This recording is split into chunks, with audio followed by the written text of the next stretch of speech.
you believe that this warning letter was sent by the Phantom Weasel? Absolutely. I've said it before and I'll say it again. The Phantom Weasel never acts as you expect. He must have faked his own death 10 years ago using a body double.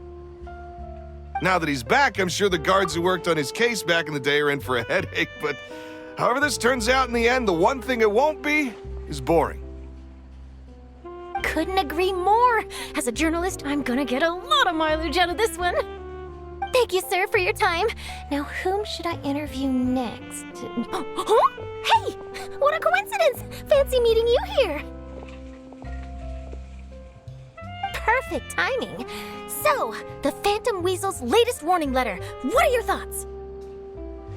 Yeah, this is the first time we're hearing of this one. Could you clue us in? Huh? Oh, sorry. Yes, this case is from a decade ago. I guess you wouldn't know about it. Well, not to worry. You're in good hands because I'm a professional. The story goes like this. 10 or so years ago, a phantom thief became active in the court of Fontaine. Known only as the Weasel, nobody knew his true identity, and the authorities never managed to catch him. Wow, cool! He sounds like one of those mysterious night burglars that you read about in novels. Precisely. Well, except the part where they actually have a good reputation. Our Weasel targeted whatever people held dear, and no one was safe from his predations. He would just as soon steal a necklace from a rich merchant's safe as he would a toy doll given to a commoner child for their birthday. I know!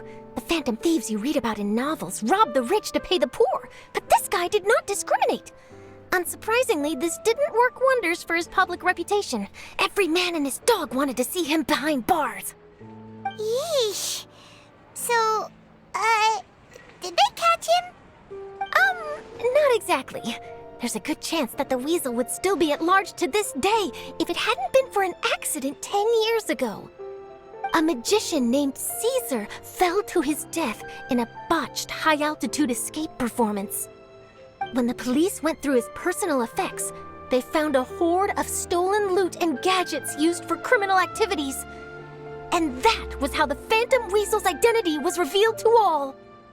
Sure enough, thefts in Fontaine went down after Caesar's death. But today, 10 years on, the notorious thief has once again issued one of his warning letters and pasted it on the gate of the Opera Epiclese for all to see.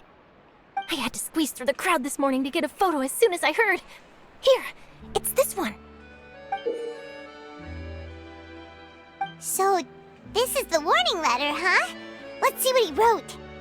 3 days from now, when evening falls, I shall take from you that which you hold most dear at the Opera House, just as you did to me 10 years ago. This is, without a doubt, a clear declaration of criminal intent. After years of laying low, the Phantom Weasel is back with a vengeance. What once seemed like an open and shut case has been blown wide open again. But why has he reemerged now, and what does he want? I sense an epic scoop, and I'm going for it. Uh-oh. If this thief will steal anything that other people value, does that mean even we might be targeted? Really? Oh, let him try! In fact, Hyman's gonna eat all our snacks right now! Let's see what he can do about that! Okay, the people have spoken. It's clear that the public are very concerned about the Phantom Weasel's reappearance. Let's see, I've got a photo of the letter, my interview notes. Yep, that should be enough to form the skeleton of my article. It does feel like something is missing, though. Something exclusive. Who should I interview next? I need someone with a more concrete connection to the Weasel. Is that who I think it is? Lenny! Magic, magician, Caesar! The Phantom Weasel! That's it! Let's go interview Lenny! You see, the original Phantom Thief Caesar was a magician too! And what do Phantom Thieves and magicians have in common? They both have an air of mystery about them. Perhaps there's a connection there. Are you serious? What sort of a of deduction is that? Oh, relax. My journalistic instinct tells me that an exclusive news story is beckoning. Let's go. No time for delay.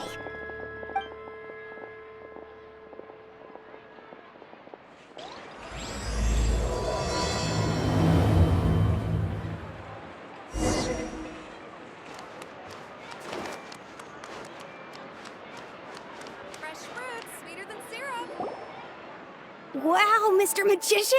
How did you know which card I picked? Oh, it's simple. Come closer and I'll let you in on my secret. Magicians have a special skill called telepathy, which means we can read other people's minds. Really? Then, what am I thinking now? Well, first you need to relax, because I can see that you're clenching your fist in your mind, as if to say, no, I mustn't let him guess it. Aww. And now you're getting a little flustered. You're trying to find a way to empty your mind, to think of nothing at all. But the more you try to hide a secret, the easier it'll come out. You snuck out from home today, didn't you? You told your family a little lie so you could come out and play. Now, that's not a good habit. You can tell? Oh boy, you really can read my mind. Of course. Oh, and that's the end of my performance. You should really be heading home. Remember to apologize to your family, all right? They must be worried about you. All right, got it. Bye, Mr. Magician.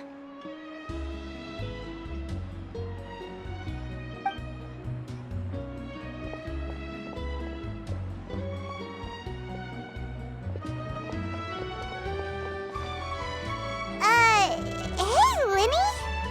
Why, hello. We meet again. Are you looking for me? What's the situation? Well, why don't you guess, Mr. Telepathic? Oh, please. You didn't believe that spiel, did you? The power of telepathy is quite beyond me. I'm sure that child would beg to differ. Seemed like you were right on the money. That was nothing more than a little trickery.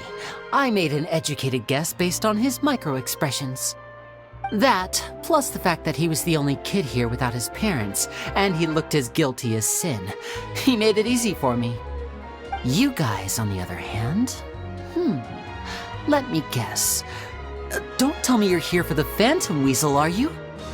Wow, got it in one! Is this more of your trickery at work? Wait, really? No trickery this time. It was pure luck. His warning letter's been the talk of the town, so I figured that maybe you were asking around about that. Bingo! I plan on writing a column reporting on the latest news about the Phantom Weasel. So, Lenny, what are your thoughts on this infamous thief's reappearance? To be honest, it makes me angry. Angry? Why? You read his letter, right? The Phantom Weasel claims he's planning something in 3 nights' time at the Opera House. That's the night I'll be performing there. Huh. What are the chances? Wait a minute, you don't think he's after you, do you? Well, if he is, then his warning is clearly a direct challenge to me personally. And if he's not, then it's still going to be a huge headache for me. The mere mention of the Weasel's name is enough to scare people off. So once the contents of that letter get out, barely anyone will be showing up to watch my show. But I've been preparing for this for a long time. I'm not about to let him ruin my big day. This leaves me with only one choice. I have to expose the Phantom Weasel's identity before the show begins. Really? So what you're saying is, we might get to see a live duel between a famous magician and an infamous thief? Wow, this has exclusive written all over it! To be honest, I'm not sure if I'll emerge the victor. The Phantom Weasel is a notorious crook, infamous for his inscrutable methods. You're being far too modest, Lenny. I think your magic tricks are even more inscrutable than those of a thief. Thanks for the compliment, though I have to say I don't care much for the comparison. A lot of people liken magicians to thieves because we both have the ability to make things disappear without the person noticing. But there's an important difference that these people overlook. Allow me to demonstrate with a quick magic trick. Here, I have a flower, just an ordinary flower that was picked not long ago. Watch it carefully now. 3, 2, 1. It's gone! That's the question. Where did it go? Therein lies the difference between us. Thieves make precious things disappear, but only magicians make them reappear. If I could now invite you all to check your clothes, there might be a surprise in there somewhere.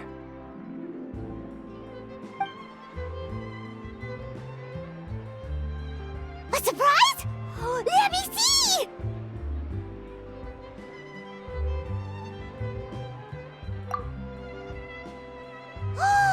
It's right there! But how? You haven't moved this whole time! What an outstanding trick! Sorry, Lenny, it seems that my previous praise was woefully inadequate. Clearly, magic is the superior art form to theft. Don't worry, I didn't take offense. I just wanted to take the opportunity to perhaps change some of the preconceived notions you might have about magicians. Since Caesar's death, a lot of people associate magicians with criminality. It can be quite frustrating. I can imagine. Coming back to your trick just now, might I presume that you are well versed in floral symbolism? For example, magicians often use rainbow roses in their flower-related performances to represent passion and romantic encounters. But you used a Lumidu spell, which, if I'm not mistaken, allude to separations. I'm curious to know if there was any deeper meaning behind this choice? Impressive knowledge. It's no wonder you're such a successful journalist. But I'm afraid I don't know the first thing about floral symbolism. I'm just in the habit of using Lumidu spells in my magic. It sounds like something I should look into, though. I'll buy myself a copy of Fontaine's Floral Language Facts when I have some time. But it'll have to wait until this phantom weasel business is behind us. Well noted. In that case, this brings us to the end of our interview. I, for one, am looking forward to the final showdown between you and the thief. Please feel free to get in touch to update me on any further developments. Otherwise, I will of course see you at your show in 3 days' time, but let's hope the Phantom Weasel is caught by then. If there's nothing else, I'll be off. You've given me lots to work with here, and I've got no time to lose if I want to write that exclusive piece. I'll see you all later.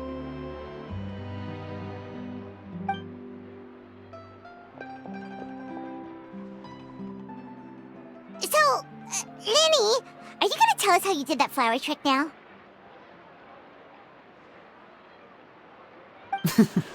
I'm afraid that's my little secret. Aww. Well, magicians are entitled to their secrets. But Paimon's really itching to know how it's done. You feel it too, right? So itchy. Not so itchy then, huh? Well, since you're so concerned, how would you like to serve as my temporary magician's assistants and help me investigate? Magician's assistants? Oh, that sounds fun! Assistants are technically magicians too! Also, it'll bring us one step closer to figuring out how that darn trick is done! Shall we go for it? Excellent. Thank you for putting your trust in moi. The first thing we need to look into is who Caesar really was. If he truly was the Phantom Weasel, that means that the weasel is dead, and whoever wrote this warning letter is just a copycat criminal. But if he wasn't the weasel? Well, that'll make things more interesting. It would mean that the weasel lives, and he's been laying low all this time in some corner of Fontaine. And if we're investigating Caesar, his fiancée Gemma is a good place to start. Word is that she visits the cemetery often, so I asked Lynette to wait for her there. We should make a move. Let's go and rendezvous with Lynette.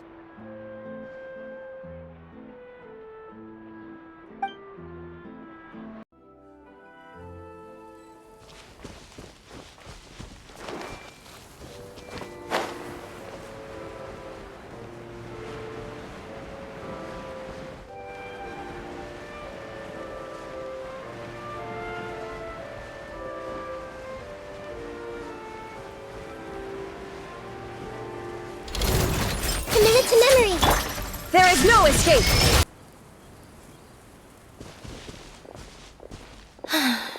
You took your time. Sorry, I bumped into the Traveler and Charlotte en route, and we ended up chatting for a while. It's been a while, Lynette. We're working as Lenny's temporary assistants in the investigation of the Phantom Weasel. Thank you. It's good to have you helping.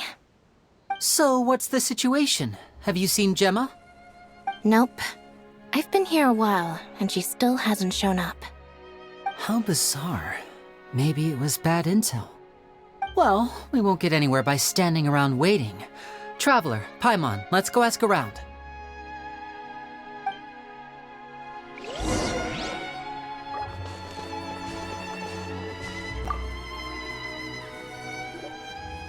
Excuse me, good sir. Do you by any chance know a Gemma?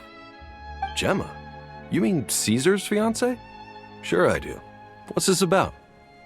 I'm just trying to get a hold of her because I need her help with something. I heard she comes here a lot. Yeah, she does. Poor thing. It's no secret why either. She's heartsick. Ever since Caesar passed away, she's been coming here once every week to clean his grave. Often she just sits there in front of his headstone, lost in thought. Sometimes she talks to herself. I asked her what she was doing once. She said she wanted to speak to him again. She knows he's gone and can't hear her from the grave, but she just likes to spend time there, telling her fiancé all about how her life is going. And she's been doing this ever since Caesar passed away? Oh, so 10 years. Wow. Their love must have been really strong. I'll bet. Caesar's reputation fell apart after his identity was revealed, so no one else visits his grave. Gemma's the only one who still thinks about him after all these years. I don't know if the mind lives on in the waters after death, but if it does, I'm sure Caesar must be grateful to have someone who remembers him fondly. If I'm honest, I think this is all so unfair to poor Gemma. Her fiancé was a low-life crook. He doesn't deserve someone like her. Anyway, all of that said, she's running later than usual today. Normally, she'd be sitting in front of his grave by now. I wonder if she's okay. Well, that's everything I know, I'm afraid. You might have more luck asking some other people. All right, well, thanks for sharing all of this with us. We'll keep asking around. You're welcome. I just hope she'll be able to move on one day.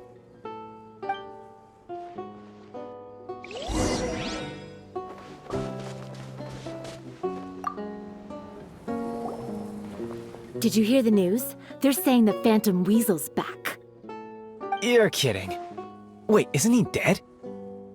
I don't know anymore. All sorts of news flying around nowadays. I can never tell what's true and what isn't. But what if, just hypothetically, I mean, what if this weasel's the real deal and Caesar was framed? Called it. Seriously, 10 years ago, on the day it all went down, I said to myself, you know what? This guy's been set up. The Caesar I knew was a good guy. He gave balloons to children on the street, for Pete's sake. What, are we supposed to believe that he was a balloon thief or something? Give me a break. Oh, please. Weren't you the one cursing his name to high heaven when the police announced the news? You were all, that gosh darn lousy son of a, you think you know a guy, or words to that effect. Wait, did I say that? I don't seem to recall. Hello there. Sorry for disturbing you, but I couldn't help but notice you were discussing the Phantom Weasel. We're actually quite interested in this topic as well, but we're struggling to get to the bottom of it. Do you think you could spare a moment to tell us a little bit about Caesar? You've come to the right people. Yep, I was there. Back when Caesar used to perform magic tricks on the street. He was a great magician. The best trick I ever saw him do was pop a transparent balloon, only for a whole bunch of doves to fly out from the inside. I was right up close and didn't blink or look away once. But for the life of me, I still don't have the faintest clue how he pulled it off. Really incredible stuff. I saw him perform too. He always used to bring some gifts along for the kids who came to watch his show, and he'd hand them out after he was done.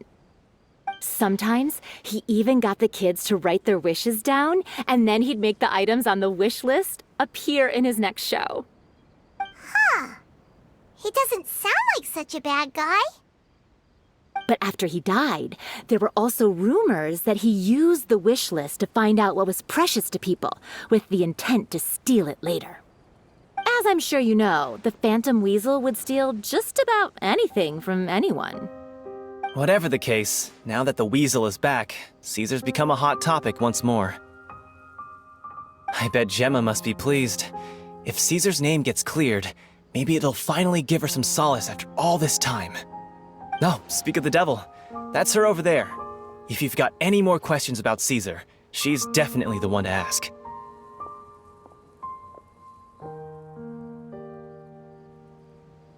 So that's Gemma.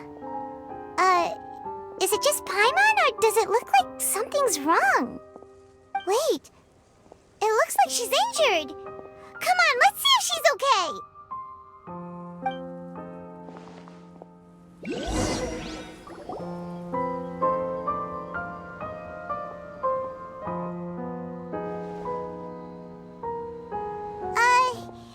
Hi there. You're Gemma, right?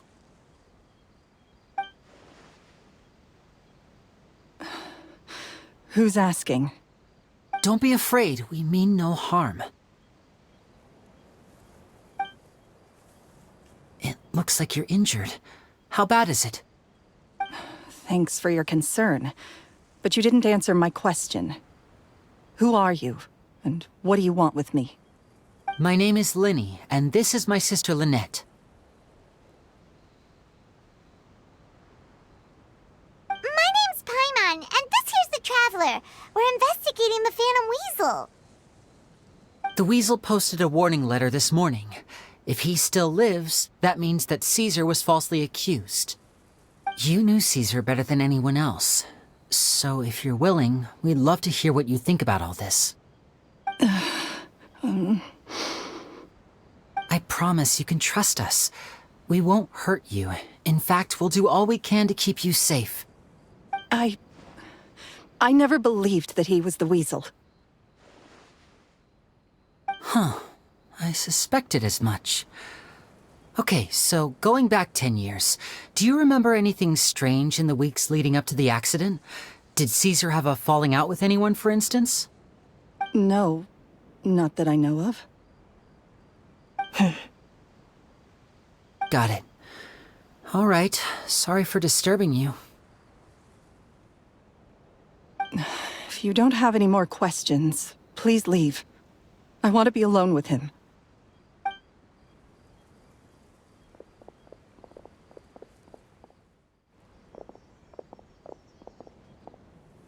Judging by the look on her face, there's definitely something fishy about her.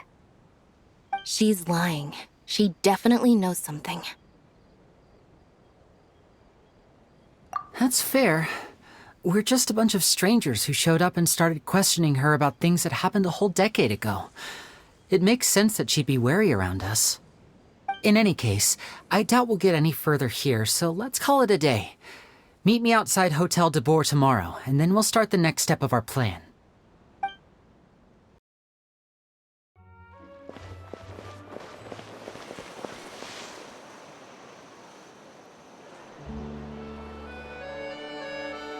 Over here.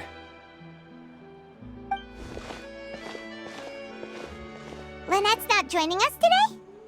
I've had her follow Gemma and see if we can make any inroads with her. They should be at a cafe right now. Still, I don't think that Gemma's likely to open up to us. So, we need a contingency plan. Today we'll be looking into a guy named Lorenzo, Caesar's former pupil and assistant. When Caesar passed away, all the stolen goods discovered in his home were confiscated and returned to their rightful owners. But Lorenzo was the only one privy to all his magic secrets, and he inherited his craft. Before long, Lorenzo was the next big magician in town, his fame surpassing even that of his master, and it made him very wealthy. He's since left the magic scene, though, and these days, he's a wealthy businessman with his fingers in a lot of different pies. I had to pull a lot of strings, but I managed to get him to agree to a couple of drinks with me. Be warned, though, I hear he's got a hair-triggered temper. We'd best be careful.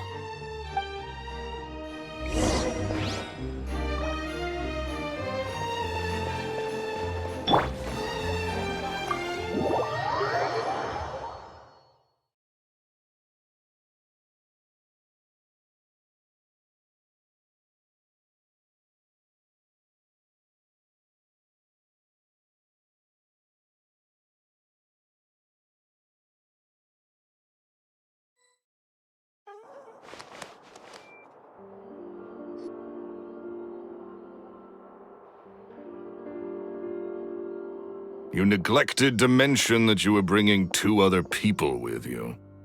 My apologies. These 2 are my assistants. When they heard that I was meeting with the former magic maestro himself, they begged and pleaded with me to bring them along. And if it's no trouble, a couple of autographs would really make their day. Oh, forget the pleasantries, just sit.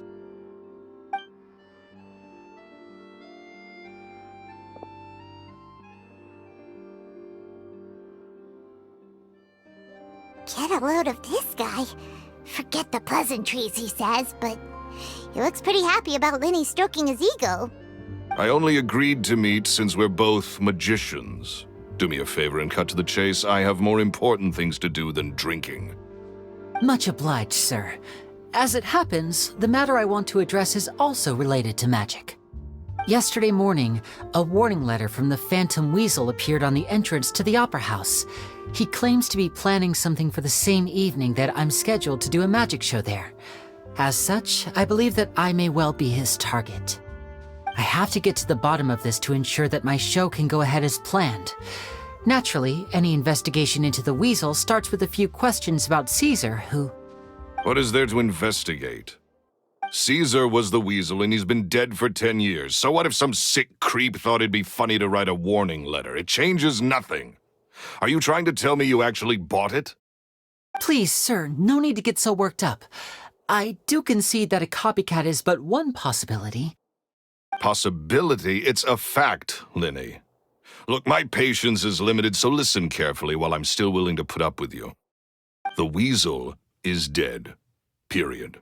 Everyone knows that, so do yourself a favor and quit this investigation. It'll lead you nowhere. Look, if this affects your magic show in any way, I will personally compensate you for any losses. Oh, sir, I'm honored, really. But this isn't about finances for me. My pride as a magician is what's at stake here, Lorenzo. Copycat or not, this person has thrown me the gauntlet, and I must meet their challenge head on. Your pride? Don't mince words with me, boy. Just tell me, what exactly are you seeking to do? I want to find out the Phantom Weasel's true identity. I have to know for myself what really happened 10 years ago. What would that accomplish? And what do the events of 10 years ago have to do with you, anyway? Look, you of all people should know that a magician never reveals their secrets. And in any case, dead men don't talk.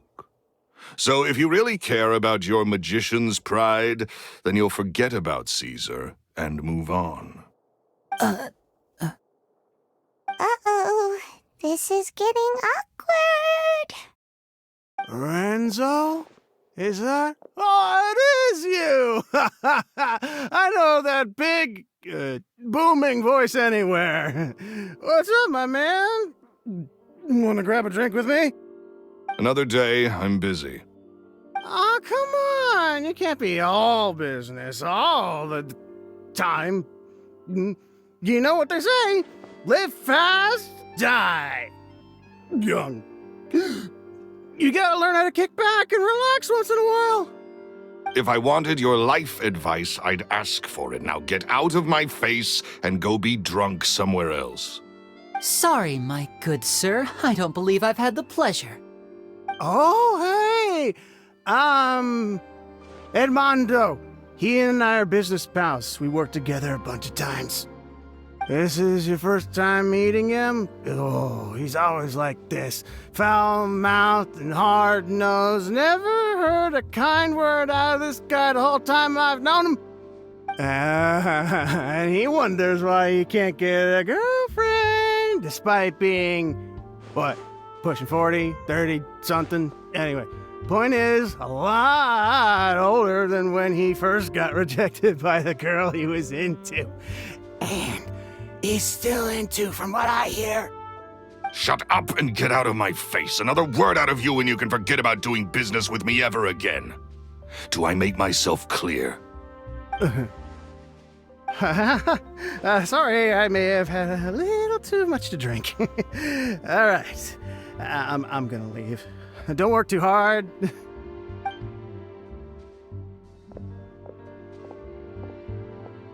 I think it's high time I made a move as well. If you really want to investigate this, Lenny, be my guest. But if nothing good comes of it, don't say I didn't warn you.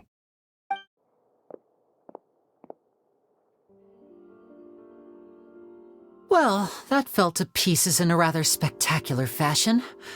Any thoughts? Totally. And what was all that about compensating you for your losses? Why would someone you just met make an offer like that? He's gotta be hiding something. And not like Gemma. She was a little suspicious, but this guy's definitely covering something up. I think so too. We need to look into Lorenzo more closely. That guy Edmondo seems to know a thing or two about him. He only just left. Let's see if we can catch up with him.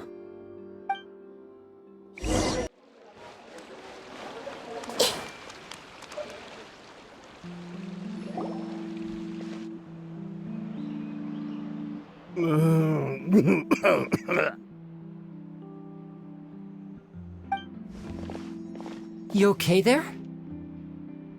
Who are you? Oh, it's you guys.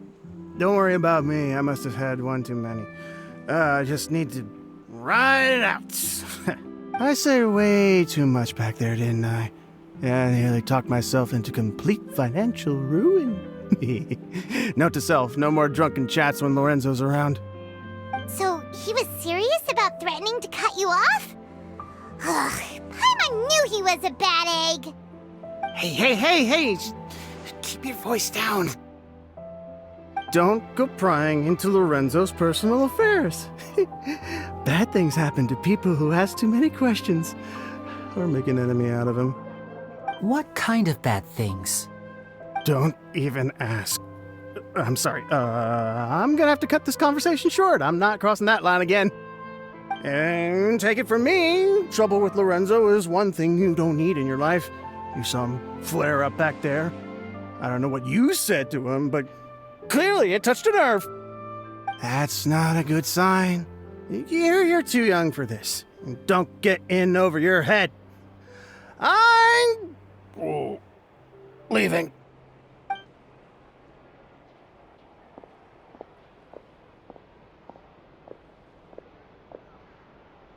And there he goes. What do we do now, Lenny? Shh! I think we're being watched. Someone was listening in to our whole conversation. Don't say anything and don't look back. Any altercation in the city will attract the guards. We'd better take this elsewhere.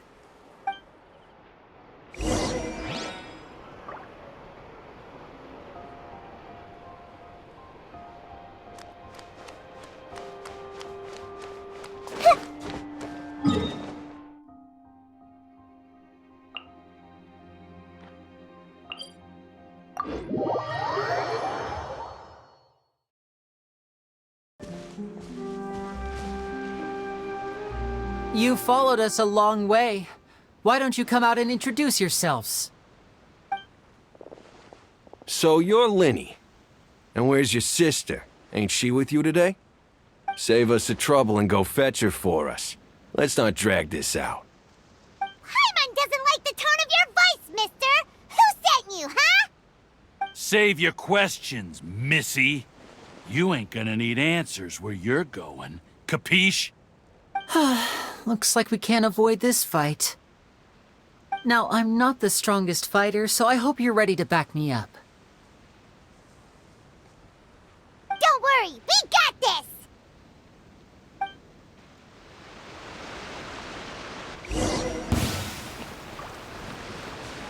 Step right up!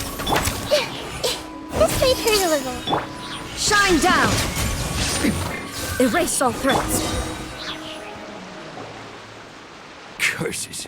They're tougher than we thought. Vision wielders are always trouble. Intimidation ain't gonna work like it did on the lady. Come on, let's scram!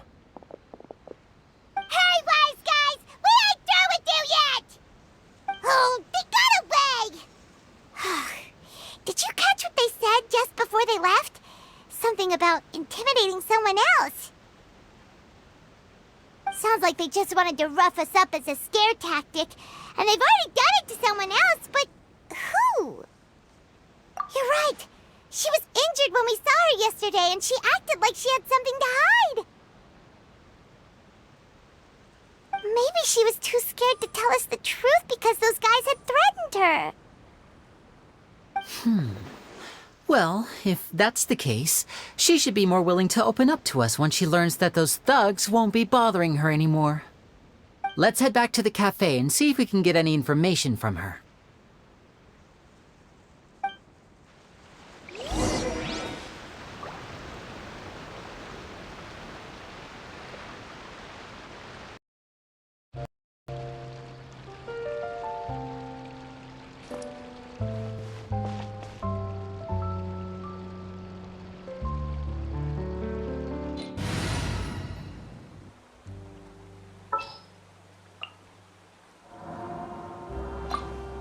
Sure. It should be fine. I'm sure it'll get resolved.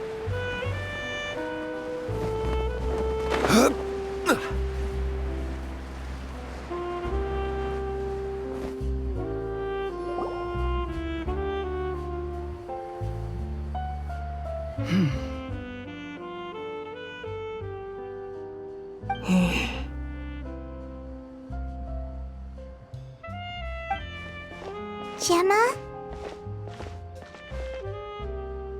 You again. What is it this time? We just ran into the men who've been threatening you, and we gave them a taste of their own medicine. So, you can relax now. We're here to protect you. What? Why? I didn't tell you anything. Why would they come after you? Sounds like they're no strangers to you. That's putting it mildly. I know them all too well, and I hate them with every fiber of my being. It's been 10 long years, and still every time I try to look into Caesar's death, they show up and warn me not to do anything stupid. How do I know I can trust you? Do you really think you can get to the bottom of it all? And why are you doing this? I'm afraid I can't reveal all the details just yet, but I can promise you this. I will expose the Phantom Weasel's true identity. Because you see, this is a personal matter of the utmost importance. I give you my word. Trust me. Okay. How can I help you? I've heard that Caesar used to have a magic workshop where he kept a lot of his personal effects. If possible, I'd like to take a look at them. Do you know where it is? The Fleuve Sonde. But the place was sealed up by the police after his death, and no one's been there since. I also know that the Fleuve Sonde is dangerous territory. Lots of hostile groups lurking around. If you're serious about going there, please be careful. Understood. Lynette, you stay here and take care of Gemma. Don't let her come to harm. Got it. But if I'm staying here, I'm ordering dessert. I mean, bon appetit, but stay sharp too. They're likely to come for you while I'm away. Okay. Alright, power saving mode off. I'll start taking this more seriously now.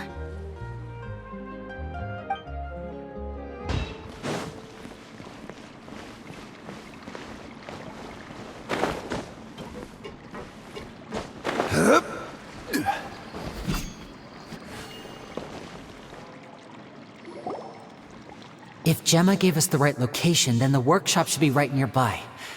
Huh. Looks like these boxes are blocking the entrance. Let's shift them away first. There we go. It should be just down here.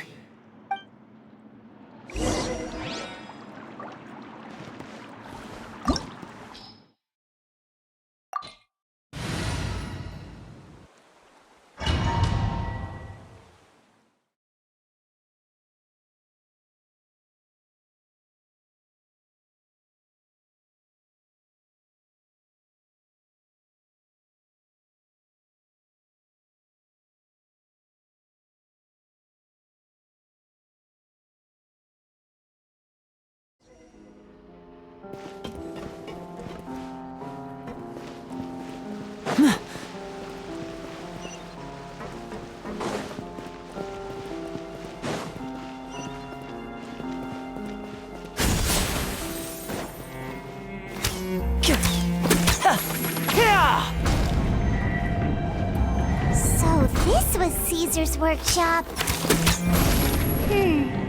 Nothing suspicious here, just normal magic props. Let's head in further.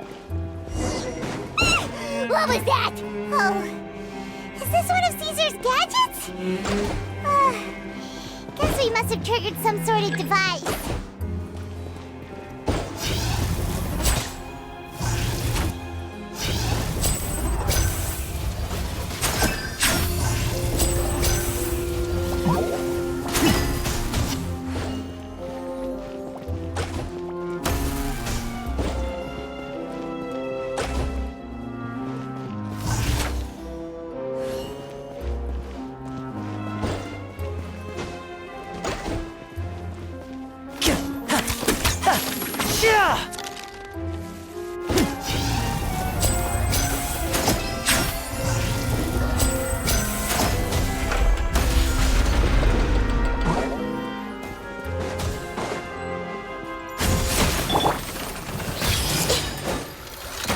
Inazuma shines eternal!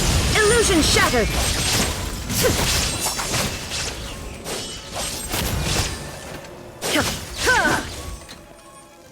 Whoa. Look, the doll in the box is glowing.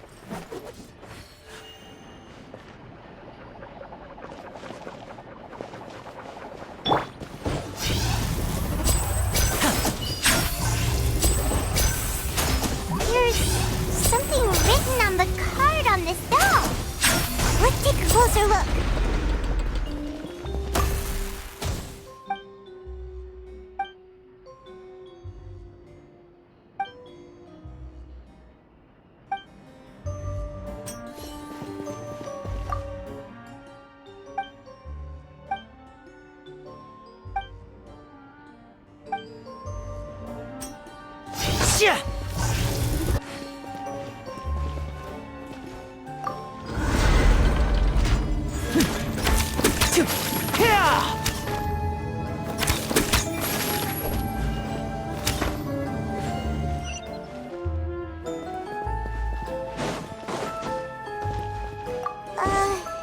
These magic boxes are moving.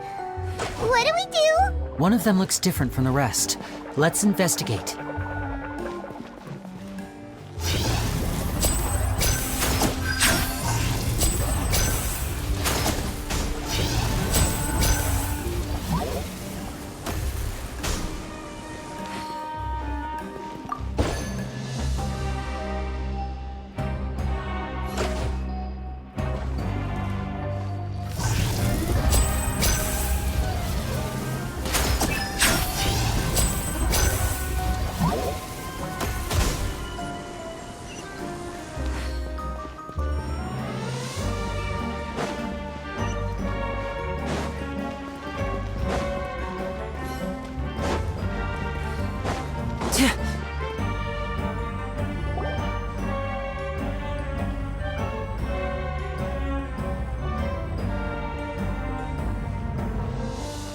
That's weird.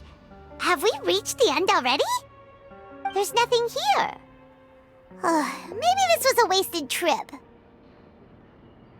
This place seems a little too ordinary for a magician's workshop. There's a distinct lack of mystery. We've triggered quite a few devices on the way here. I'm starting to wonder whether Caesar built this whole place as one big, elaborate magic contraption. If so, then there must be more to this place than meets the eye. Maybe a hidden room somewhere. Aha!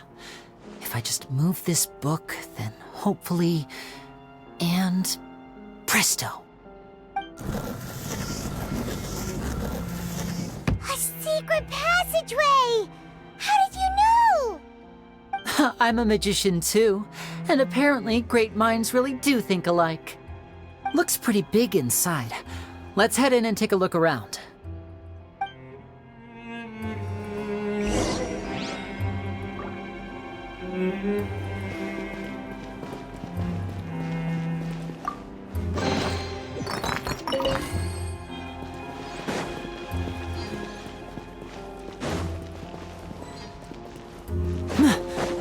Now disappear! Order guide you. Everyone hold hands! There is no escape!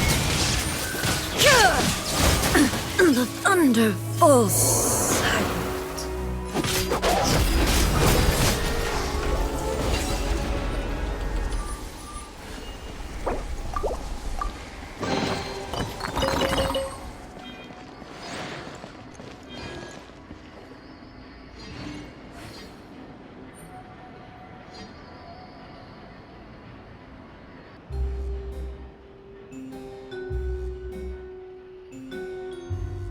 Silly churl, Billy churl, silly Billy, hilly churl. Ooh.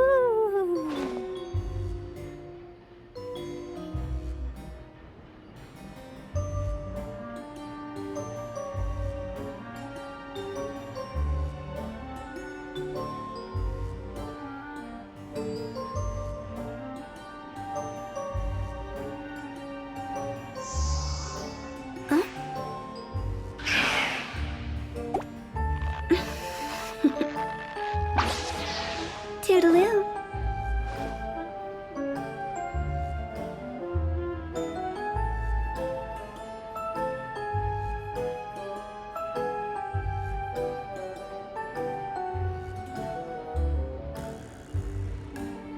When the sun's out, bathe in sunlight. But when the moon's out, bathe in moonlight.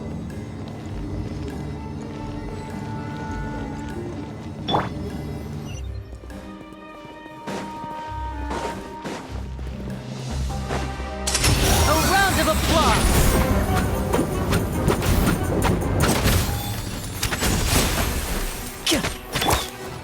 I see everything.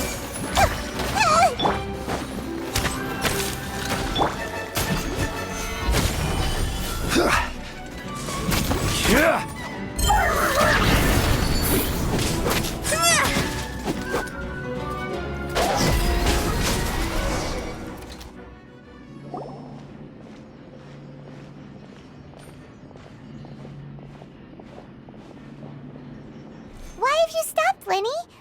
Is there some device in that box? Huh. It just looks familiar somehow. Let me check this out for a second while you guys go on ahead. If anyone makes a major discovery, let's rendezvous here. All right, see you in a bit.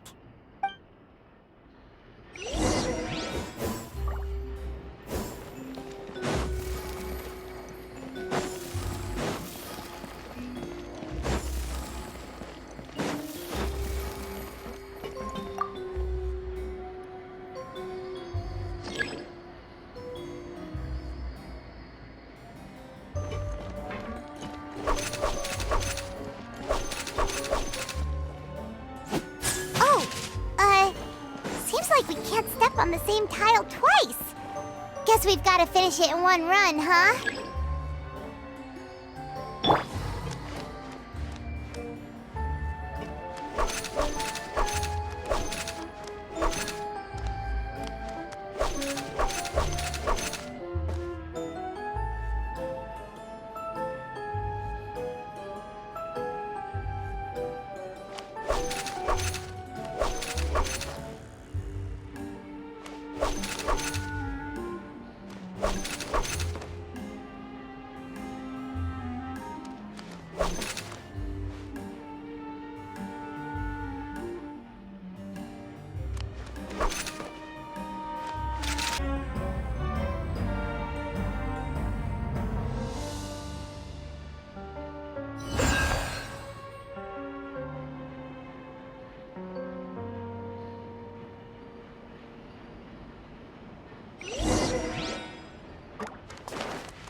look inside it, shall we?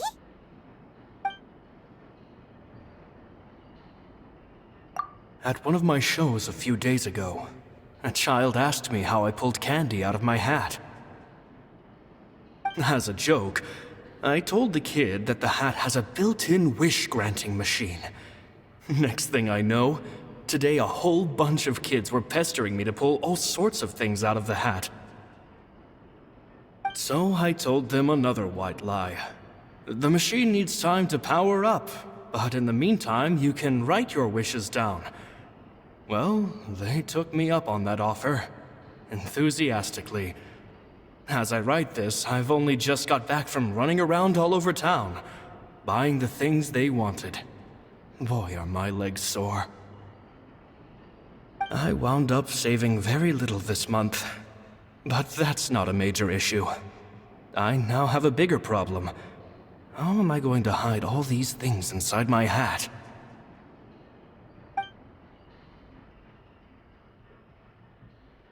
Two children came to talk to me after today's show. I don't know why they were out on their own. They looked much too young to be unsupervised. I do hope they got home safely. Anyway, they said that they wanted me to teach them how to do magic. It's not uncommon for children to ask this, of course, but I've never seen any of them as serious about it as these two. I told them that learning magic is very hard work, but that didn't faze them at all. It's like they already knew. They seemed so committed. I couldn't turn them down.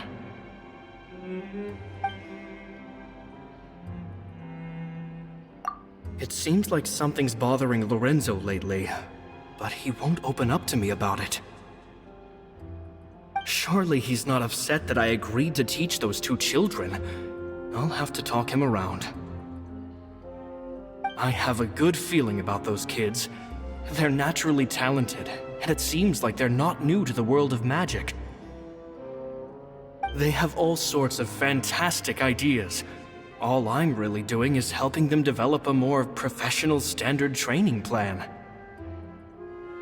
They wanted to call me Master, but I told them they absolutely mustn't. Any magician worth their salt could have taught them what I have. They're the geniuses here. Compared to them, I don't deserve to be called any sort of master. With time, I have no doubt that they could become far greater magicians than I. My only concern is why they're so mature for their age. I fear they've had to grow up too fast. I don't dare to imagine what they must have been through. Gemma thinks so too. She doesn't like being around them. Says that their eyes are too piercing. They don't bother me, but then again, I've never been the sharpest tool in the shed.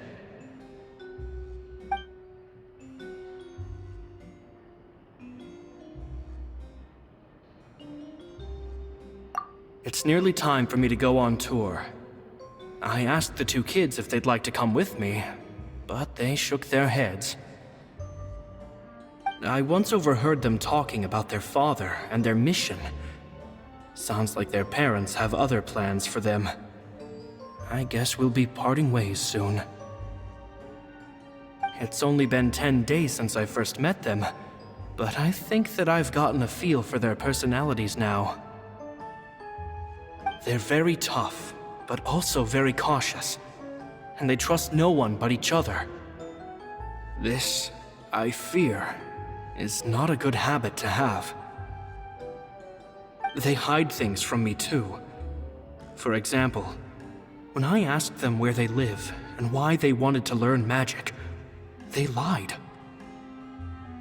That's the thing about children. Whenever they're trying to cover something up, it always shows somehow. I can sense that their lives have been hard, possibly even dangerous too.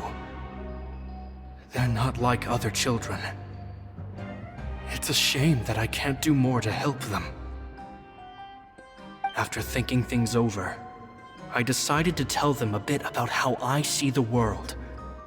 It's full of lies and falsehoods, and that is why we must find our own truth.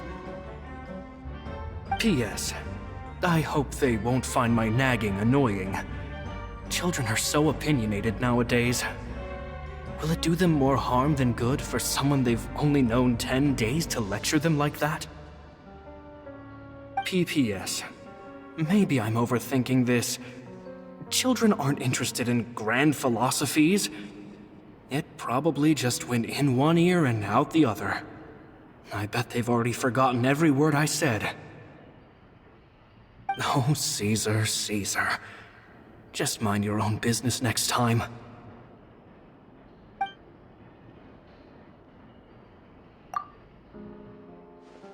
Two magic geniuses with a father and a mission, huh? Sounds a lot like he was writing about Linny and Lynette, don't you think? So did they meet Caesar when they were kids? Let's go ask Linny!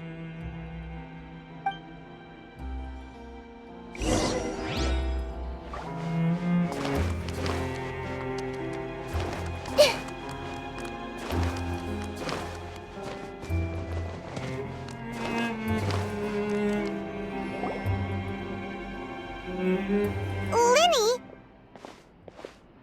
Shh, hold that thought. As I expected, there's a lot of fishy things going on in this place. Fishy? Uh-oh, what have you found? All in good time. Before we go over our new leads, I want to tell you how a high-altitude escape is performed. First, the magician slots themselves into a magic box in full view of the audience. The box is then suspended high in the air, and a short while later, the base automatically opens. At this point, a dummy will fall out of the box, but it looks real enough to grab the audience's attention, and they start wailing and screaming. Meanwhile, the real magician, who has by now blended into the crowd, waits for a good moment to make their appearance and put on a hysterical performance. Oh no! Is that me? Did I just fall to my death?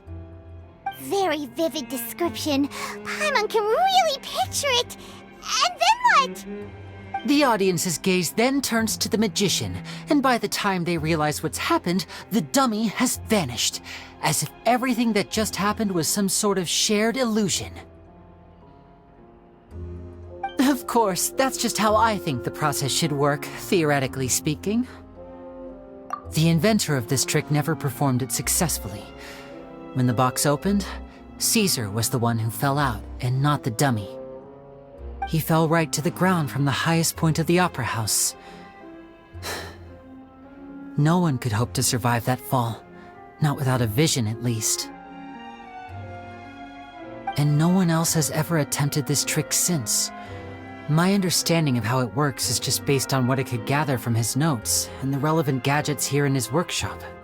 So Caesar's famous high-altitude escape has never been done, huh? Paimon was about to say how cool it would have been to see it in person, but if it's that dangerous, it's probably for the best that no one else tries to do it. Wait a second. So if a dummy's supposed to drop out of the box, then where does the real magician go? How does he get out? Glad you asked. That brings us to the secret of said box. This box right here is the one that Caesar constructed himself to use in the performance, and it's not as simple as it looks. Inside, there's a device that only the magician himself would know about. Once the magician's inside and the box is lifted up into the air, the audience's view of the box is fixed at a certain angle. From where they're standing, they have a clear view of the front, sides, and bottom, but the back and the top are now no longer visible. At this point, the magician presses a button inside the box, opening a secret door out of view. He then escapes through this trapdoor onto the opera house roof, waits for the dummy to fall and distract the audience, and quietly returns to ground level. That's way simpler than Paimon imagined. Even Paimon could probably do it. Well, there's a little more to it than that, of course. The hardest part of this trick is controlling the audience's mood and reactions. That takes an exceptional degree of showmanship. There's the falling dummy, the miraculous reappearance, the pompous performing. Maybe the magician would even have themselves tied up before it begins to strengthen the impression that there's no escape.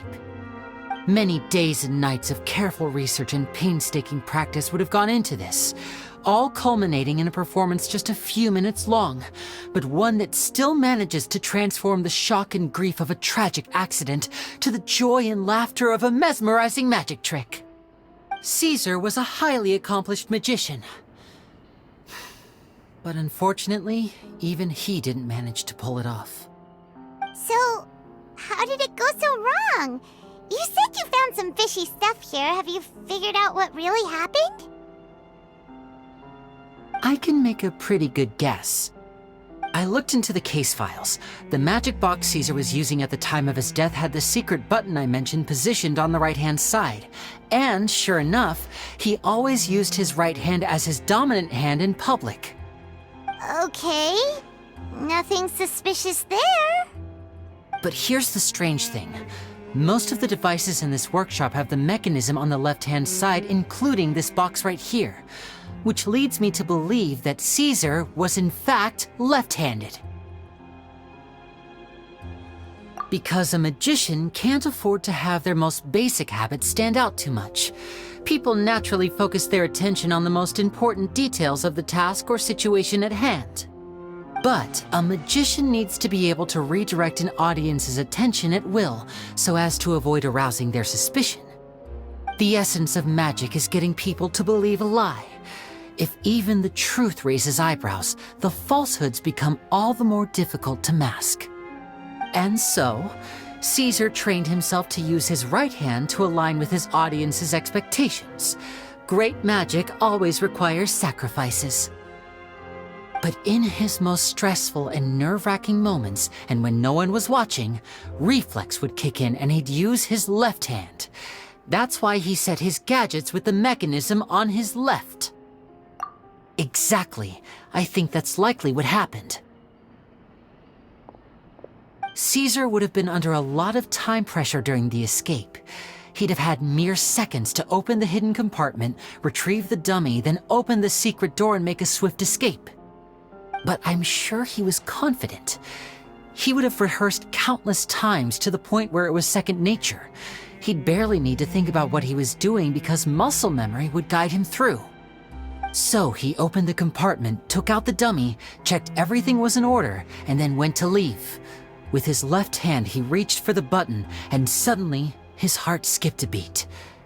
It wasn't there. Much like when you reach for your keys but find your pocket empty, his mind needed a moment to process what was going on. Instinctively, his left hand would keep feeling around for the missing button, maybe for another second or two, until the bottom of the box gave way. With the stakes being as high as they were, just a 2-second delay cost him everything. The authorities would find nothing suspicious and conclude that his death was due to his own error. When in reality, someone switched the boxes, and they did it to murder him. But how would they be able to make the switch without being noticed? That would be difficult to pull off, no? It would have to have been someone who knew that he was left-handed and who could move his props around without arousing suspicion. Someone who was always by his side. Isn't that right, Lorenzo? You just couldn't let sleeping dogs lie, could you? There's not a lot of people who'd go to all this trouble for some magician who died 10 years ago. I didn't want to have to do this, you know. Silencing you the hard way just creates more problems for me to deal with. But I gave you your chance. I hoped you'd do what's good for you and back off like the lady, but you disappoint me. You mean Gemma? So you are the one who's been threatening her! Yes, although however stubborn she might be, she was never much of a liability. But you people, you never even knew him, but for some reason you just wouldn't drop it. Which is why you can't leave this place alive. Take them out, and make it quick. Do your worst!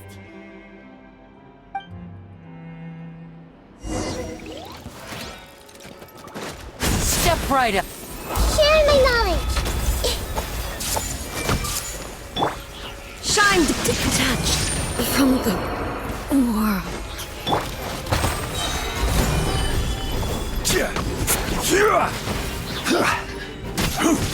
This is order.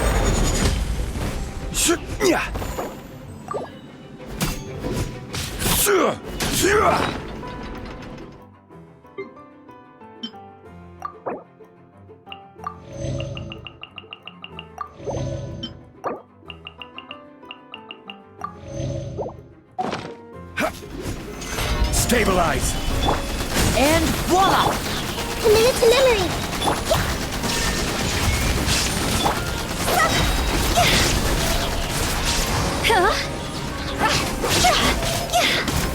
Higher, higher, hands on fire! Let's get this show on the road.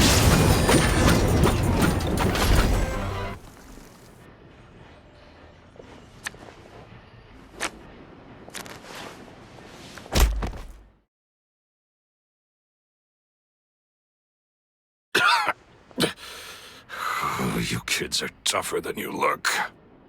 Had enough yet, Lorenzo? Your cronies can't help you now. I think it's high time you started talking, and what I'd really like to know is, why did you murder Caesar?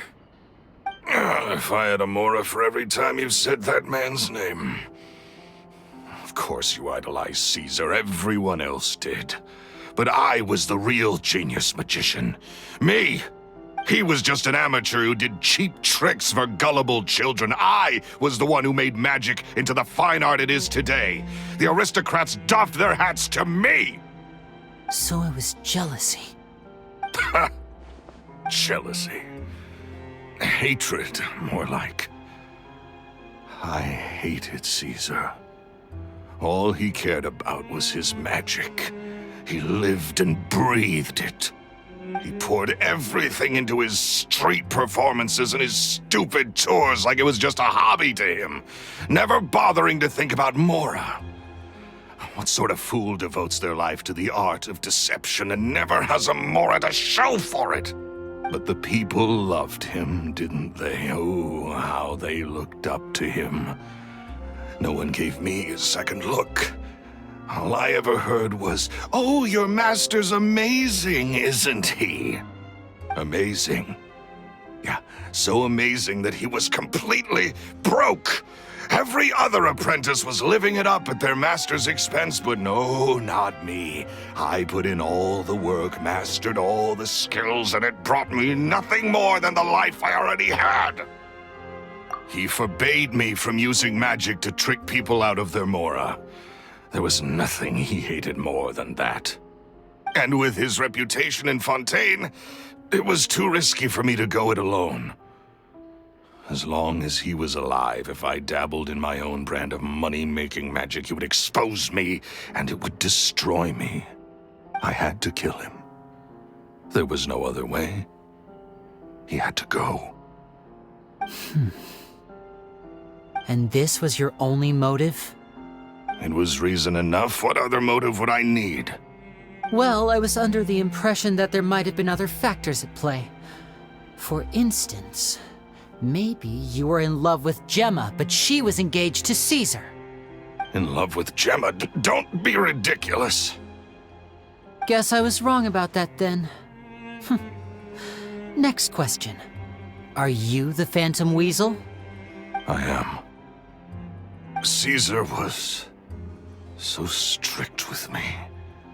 He insisted that his way was the right way, that the sole purpose of magic was to bring joy to the world. I never bought into any of that. I was more interested in the practical value of magic. Sure enough, it helped me fill my pockets with all kinds of valuable treasures. Oh, yeah! Charlotte told us that the weasel would steal whatever people valued, no matter how much it was worth. That's just how it looked from the outside.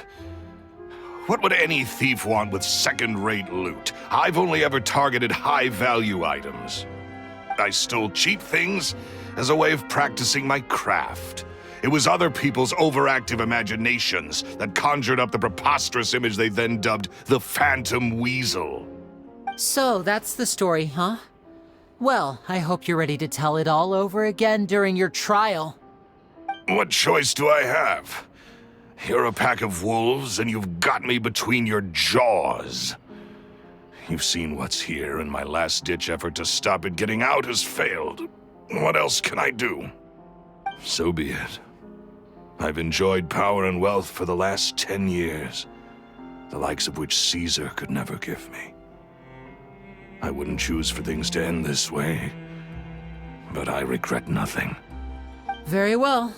In that case, I'll contact the guards. Traveler, Paimon, keep an eye on Lorenzo for me. I'll meet you just outside the workshop when I'm back.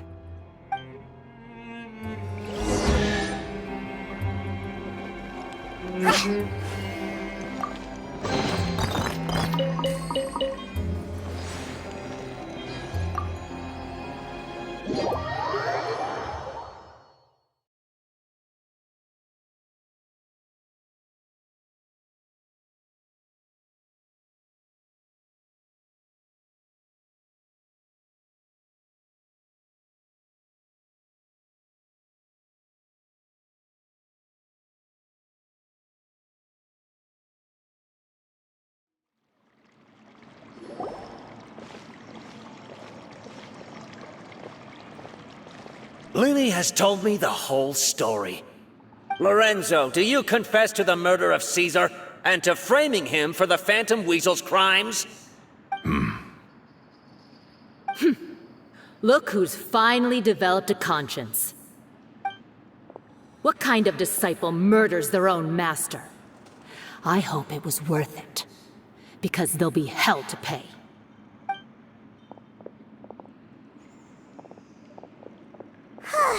Looks like it's all over. What should we do next, Lenny? Should we start preparing for your show? Let me think. Let's rendezvous with Lynette and Gemma first. With Lorenzo in custody, Gemma will no longer have to fear for her safety. Good point. We should go tell Gemma the good news right away. It'll give her some peace of mind for sure.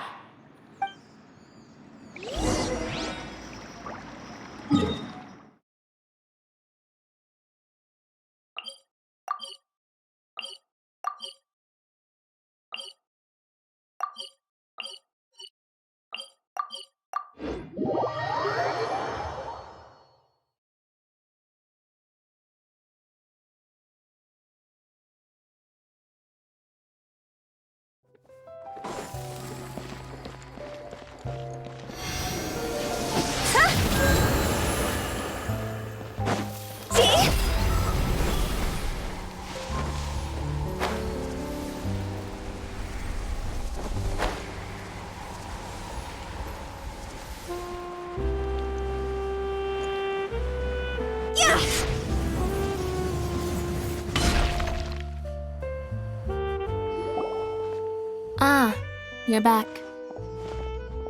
You were so quick. I've only just finished my third dessert. Your third? Lynette, come on, we've talked about this. Everything in moderation. You're not gonna have any room left for dinner now. It's fine. I'll shift to exercise mode and jog off the excess sugar. That's besides the point. Well, it's done now, but try to eat a more balanced diet in the future. Point taken. Did everything go okay? Of course! Lorenzo was no match for us. The guards are taking him into custody as we speak. Gosh, that's amazing. I'm sorry, I still didn't know if I could trust you, but now it seems I can. I had my suspicions about Lorenzo, but It's okay, we understand. He did threaten you. Paimon would find it hard to trust strangers in your position, too. But you don't need to be scared anymore. Everything's gonna be okay. sorry. Sorry. My emotions are all over the place right now. I've been waiting for this day to come for so long. I always wanted to report Lorenzo. He took all of Caesar's property, which I found suspicious, but I had people watching me all the time, so I couldn't risk looking into it. I was so afraid. I was scared he'd do something terrible to me, and then no one would be left to visit Caesar's grave. So I never had the courage to speak out. Thank you all. Truly. Thank you so much.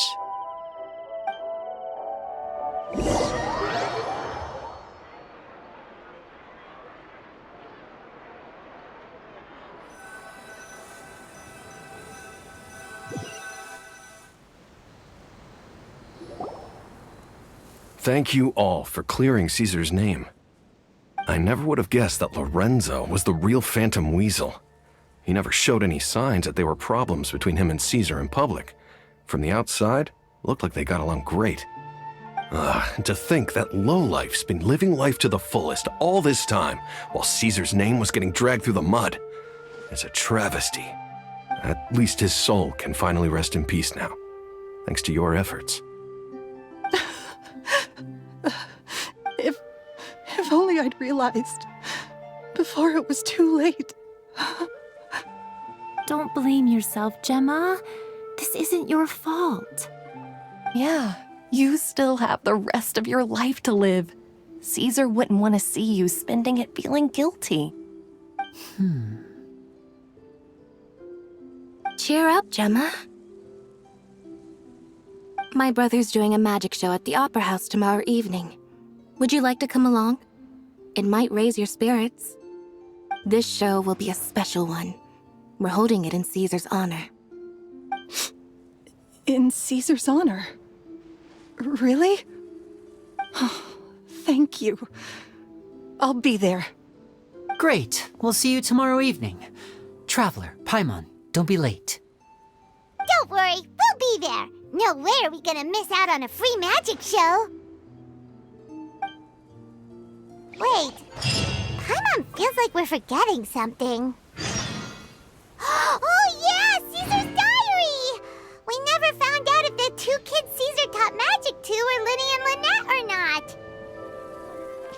Linny changed the topic back in the workshop, so we didn't get a chance to bring it up. Oh well, guess we'll just have to ask Linny tomorrow evening.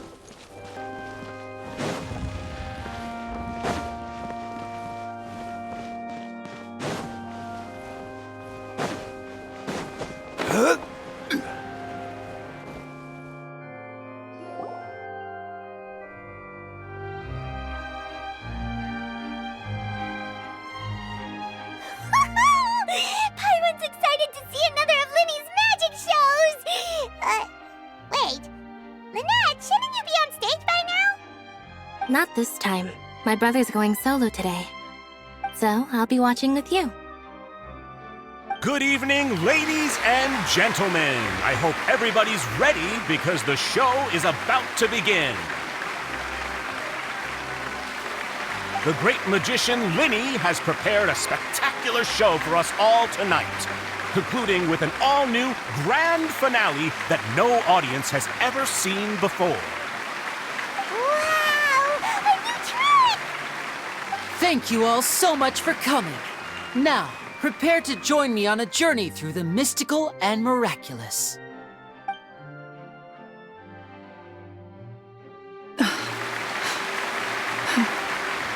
Exciting stuff, isn't it? Yes, it's just... It reminds me of him. No wonder. Caesar was a famous magician too. So, how did you two first meet, Gemma?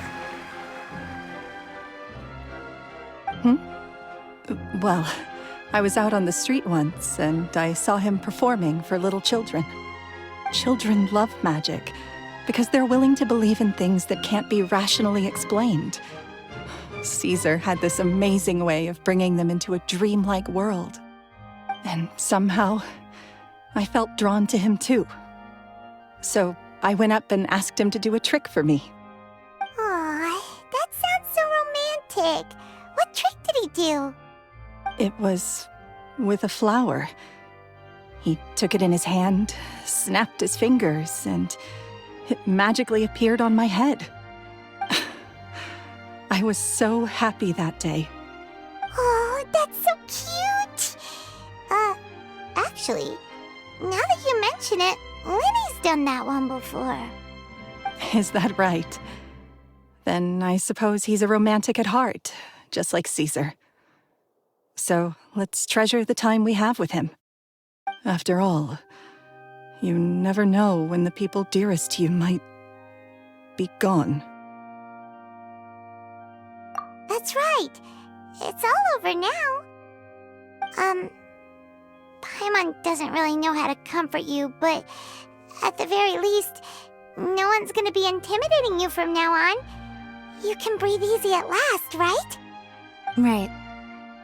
Yes, you can breathe easy now, Phantom Weasel. See? Even Lynette says... Wait, what?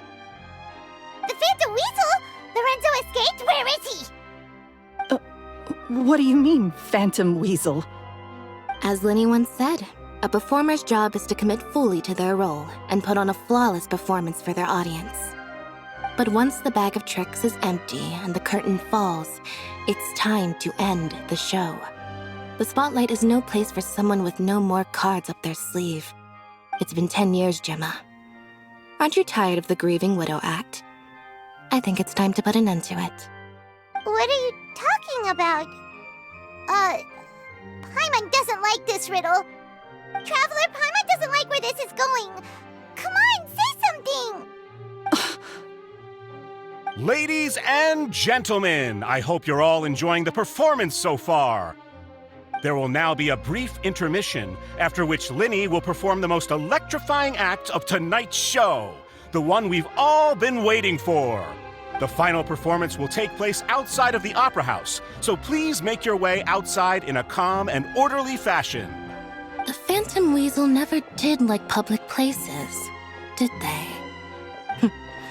Don't worry, this place will be quiet soon. Let's talk.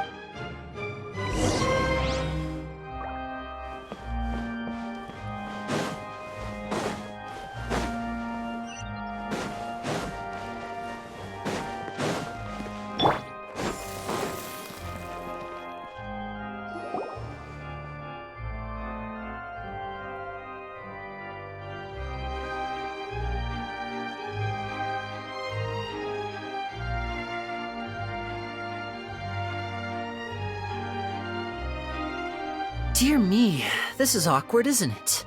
And unfortunately, I'm all out of gadgets, so I'm afraid I can't do any tricks to liven up the mood. This is a big mistake for a magician to make, but thankfully, I do have a backup plan. Now, who wants to hear a story? Lenny, don't we have more important things to address right now? Lynette accused Gemma of being the real Phantom Weasel a moment ago. Oh, what the heck's going on? All in good time.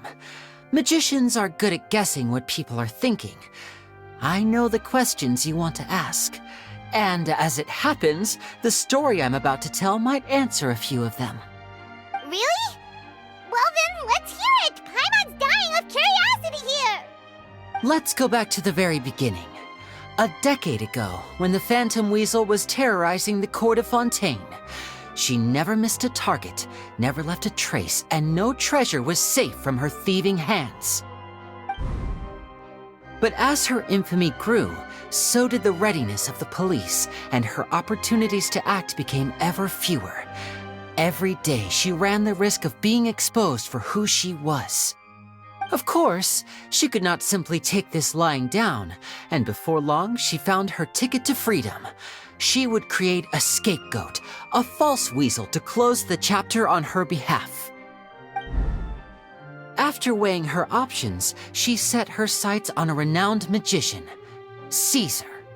After all, magic and theft shared enough similarities for people to buy the story when the truth came out. So then what? Being the master deceiver she was, the weasel easily earned Caesar's trust. Now all that remained was to frame him for her countless crimes. But as she was considering how to make her move, she noticed Caesar's aggrieved pupil, and a new thought entered her mind. Maybe I don't need to get my hands dirty after all. At her encouragement, Lorenzo tampered with Caesar's magic box, causing him to fall to his death. Afterwards, Lorenzo seized his master's property, and the weasel set about tarnishing Caesar's reputation. Two co-conspirators committed the perfect crime.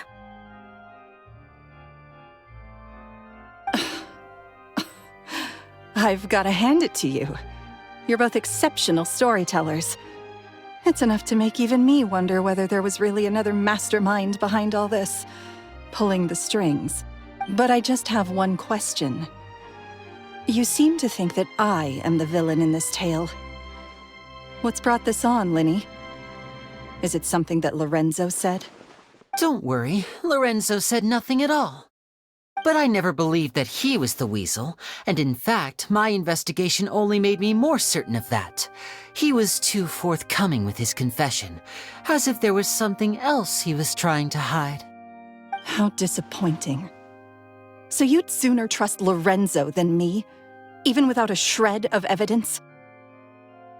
A magician is an expert at playing the audience to get the result they want, and I have no doubt that you, Gemma, are equally talented in this regard. With a little help from Lorenzo, you put on a very convincing performance. The lovesick fiancé, whose devotion to her betrothed is unshakable, even under threats of violence.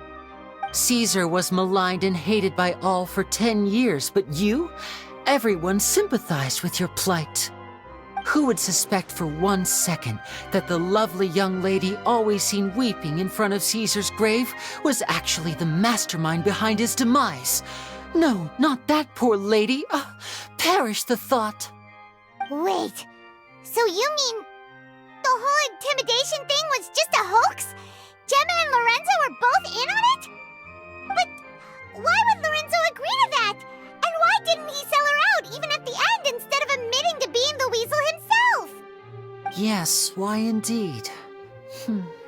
Maybe Gemma herself could enlighten us on that question. Well, Linny, if you're so confident in your version of events, then I think the answer should be obvious. Having killed Caesar with his own hands, Lorenzo was plagued by overwhelming guilt. Revealing the Phantom Weasel's true identity would serve no purpose. But if the weasel remained free, then she could take care of Lorenzo's loved ones. An excellent answer, though sadly a little dull. Is that right? Well, don't let me bore you. If you'd care to change the topic to something more interesting, I'd be much obliged. As a matter of fact, there's one thing I'd really like to understand. Why would the real weasel have targeted things that only have value to other people? Could you shed any light on that? Of course. After all, we're just telling stories here, aren't we? If I had to guess, I would say that the real weasel must have had a terrible childhood. Left to fend for herself after her parents died young. Betrayed, scorned, beaten. She'd scrounge waste paper from garbage bins to draw on, using twigs and dirt for lack of ink and pen. She'd sew ugly rag dolls from whatever scrap material she could get her hands on. This was her only source of happiness in life. But it was all she needed, and she was content. Until the world decided that even this was too good for her.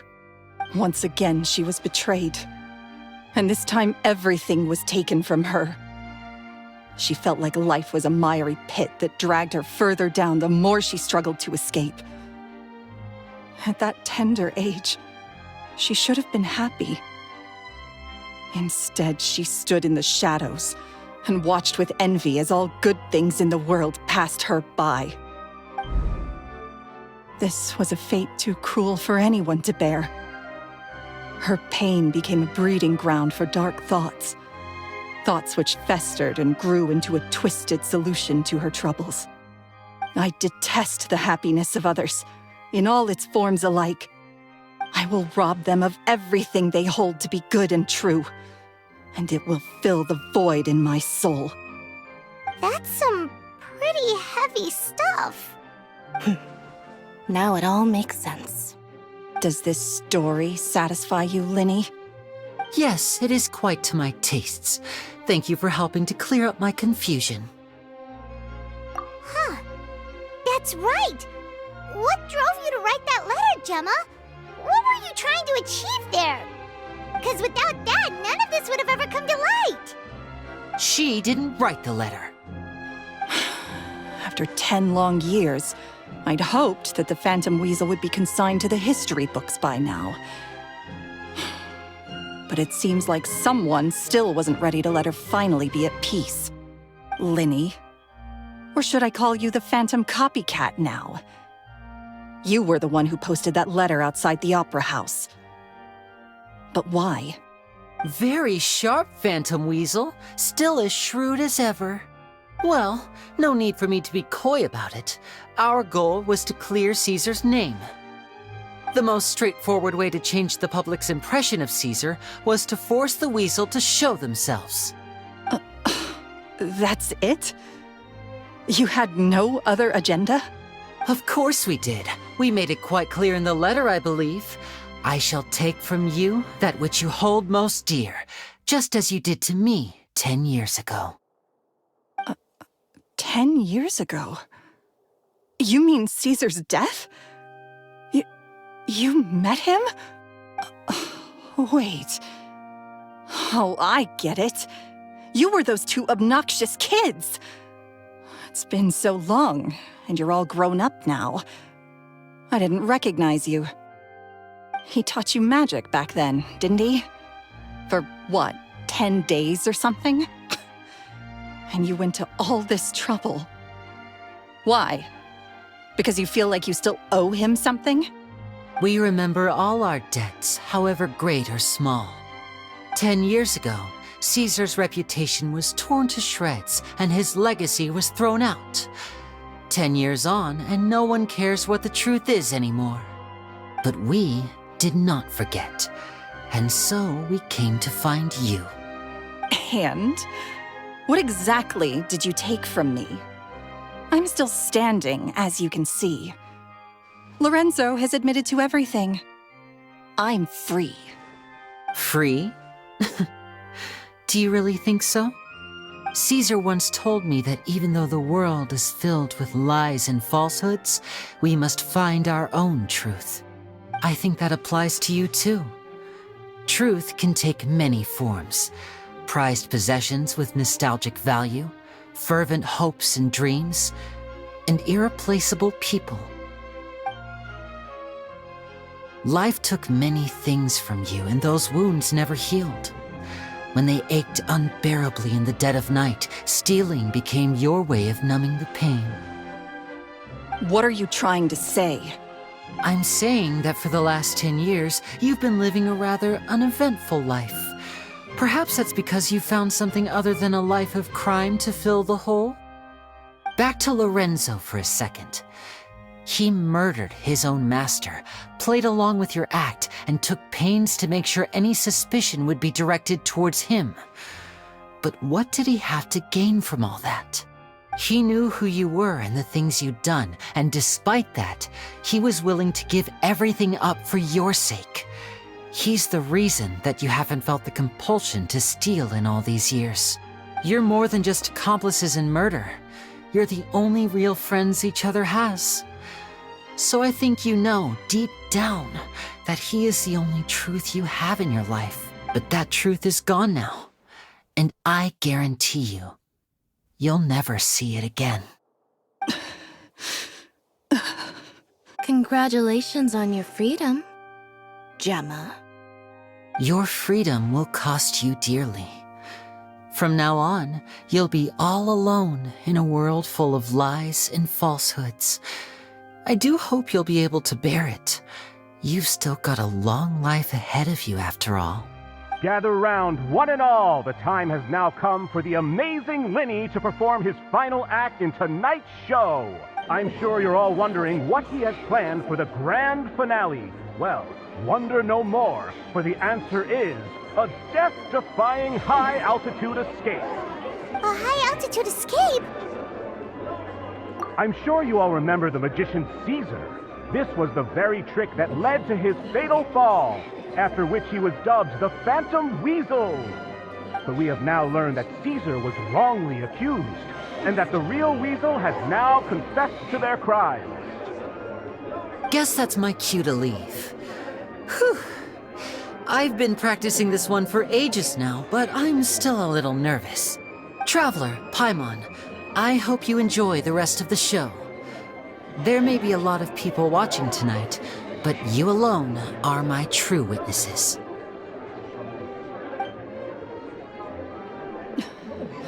Lenny, wait. You two hid a lot from Caesar. He went to his grave without ever knowing your secrets. So what about now? Are you an open book?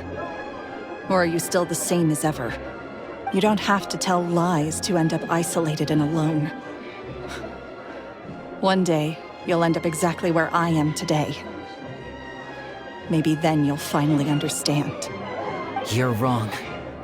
I'm nothing like you. So, what are we, doing now? Like Lenny said, when you're ready, let's head outside and watch the show. But what about Gemma? She'll figure out what's best for her soon enough. Oh, and if you'd like to see Lenny after the show, you know where he'll be. The usual haunt. All right. Well, let's go and watch Lenny.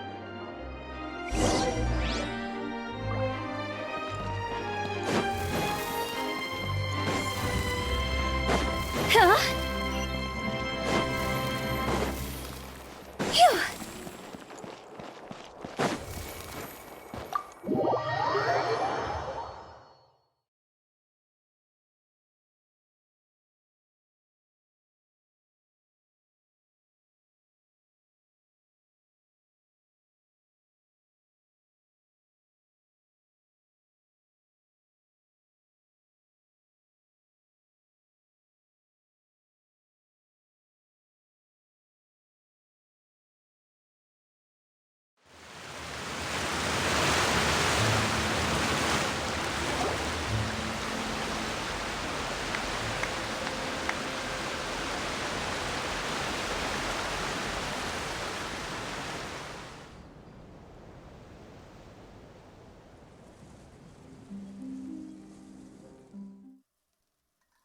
Magic should be mysterious, surprising, and defy logic. Magic is hard work. Every single movement has to be practiced thousands of times. It's all right. We're used to that.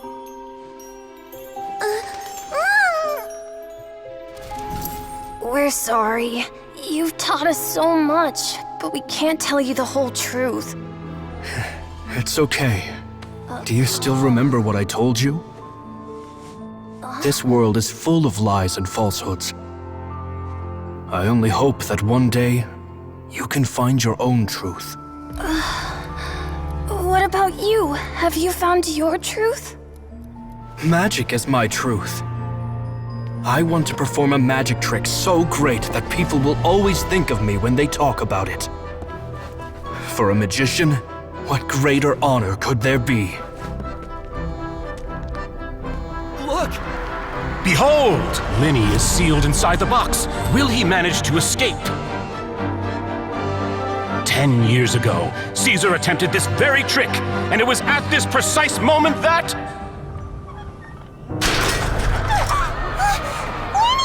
Watch out!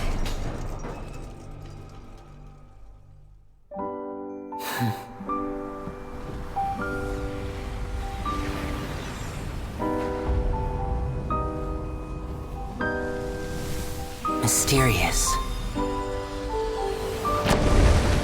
Surprising. And logic-defying. Isn't that right? This honor belongs to you, Caesar.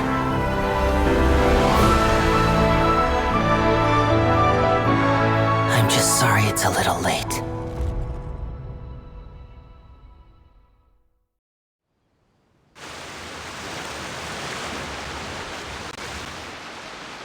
Did you see that? 1 minute he was falling, and the next, he turned into flowers. How could he possibly have done that? How mysterious. I didn't blink once. He just vanished, right in front of my eyes. What a heart-stopping magic show! This was really worth the trip. Caesar's name has finally been cleared, and Fontaine's new star magician Linny has fulfilled a wish on his behalf. Oh, I couldn't ask for a better grand finale. It will make a great headline for the Steambird tomorrow, even if I do say so myself. Whew. Looks like everyone really loved Linny's grand finale. Paimon doesn't see Linny anywhere. Where'd he go? Oh, Lynette said he'd be waiting for us at the usual hunt. But, oh, you mean the one where Caesar's buried? Yeah, that's probably it. This whole magic show kinda seemed like Linny's way of saying goodbye to Caesar. So it makes sense that that's where he'd be afterward. Alright, let's go look for him there.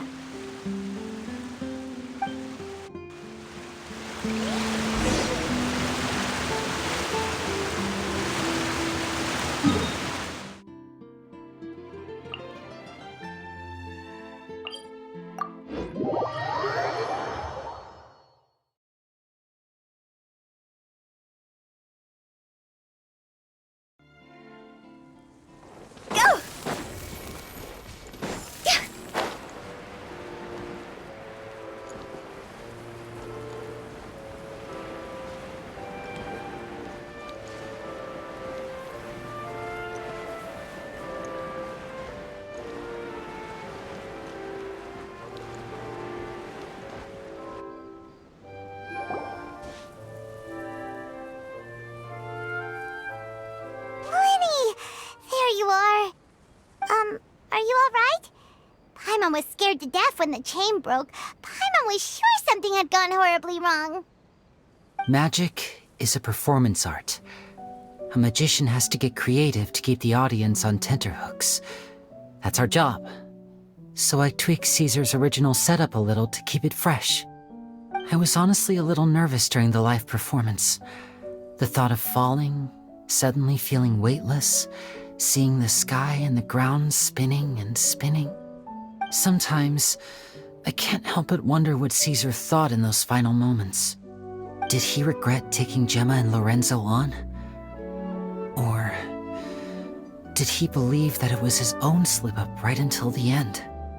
You know, Paimon's been wanting to ask you about something ever since we were in Caesar's workshop.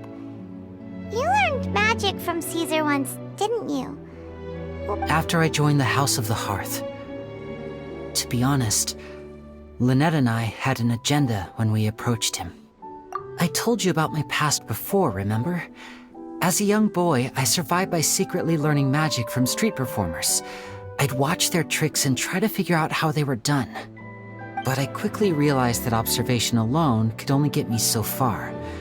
What I saw was the polished final performance, but the rigorous training they put in behind the scenes remained invisible to me. I needed to learn how to improve my sleight of hand, hone my misdirection skills, and make niftier props. We were gifted enough that we'd made some progress by ourselves, but without proper guidance from a professional magician, we quickly plateaued. So that's why you sought Caesar out? Yes. We figured there was no harm in asking, but it took us by surprise that he was so willing to teach us. In all, we only spent 10 short days together, but he was very good to us. By contrast, we hid so many things from him. For instance, when he asked why I wanted to learn magic, I answered, "It's my passion." But in truth, there was already a lot more to the story by then. After being taken in by an aristocrat for our magic talent, then betrayed soon after, this was no longer about me doing what I loved. What amazed me was how the lie escaped my lips even as I was hesitating over whether to tell him the truth. Trust is a beautiful thing. Sadly, I'd forgotten how to trust by then. Linny. Still worried about the way I feel? You really are a gentle soul, aren't you? But don't worry, I'm used to it now. From the mansions of the elite to the house of the hearth, lies and selfishness have followed me and Lynette everywhere we go. After Caesar went on tour, we became busy with our missions. The next we heard of him was that he'd fallen to his death, and was now declared to be the Phantom Weasel. That night, I remembered his smile. But as I lay there, I didn't know what to say to him. To keep secrets is to put up walls. The longer you keep them up, the less you let people in. Then, one day, you look around and realize your life is like an empty auditorium after a show, full of seats once occupied by all the people who left. But I guess that's the price we have to pay. You only realize how much someone really meant to you when you lose them completely. That's why I was so confident this would hurt Gemma. Because I felt it for myself. Yeah, cheer up, Winnie. We've had to say our fair share of goodbyes during our journey, too. But whatever happens, Paimon always believes in what tomorrow brings. Delicious food, fun toys, and the traveler by my side. Paimon just needs to focus on things like this, and all the unhappy stuff goes right out the window. You know, Traveler, doesn't that kinda make you Paimon's truth? Exactly. It's the same for me and Lynette. We are the truest thing each other has in the world, and nothing can replace that. Life has taken plenty from us, like it did from Gemma. But at least it left us with each other. That's what gave us the strength to get through the darkest days. That's why the darkness never consumed me, and why it never will. Maybe we live in the shadows too, but we remember every precious ray of light that shines through. All right, time to lighten this conversation up a little. What did you think of the show tonight? Were you happy with it? It was amazing! Paimon just wishes we hadn't been so distracted with the Gemma situation. We spent most of our time in the Opera House just talking and pretty much missed the entire first half of the show. Winnie, could you do just one more trick for us? Whoa, that's a bit of a tall order, I'm afraid. The show's just finished, so my sleeves are decidedly card-free right now.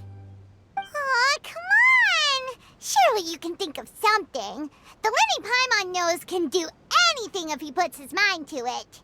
Oh, all right then. I'll give it a go, but only because it's you. Watch closely. I have a flower in my hand. You liar! There's nothing in your hand! We ain't going along with this! Huh? My goodness, you're right. But I could have sworn I brought one here with me.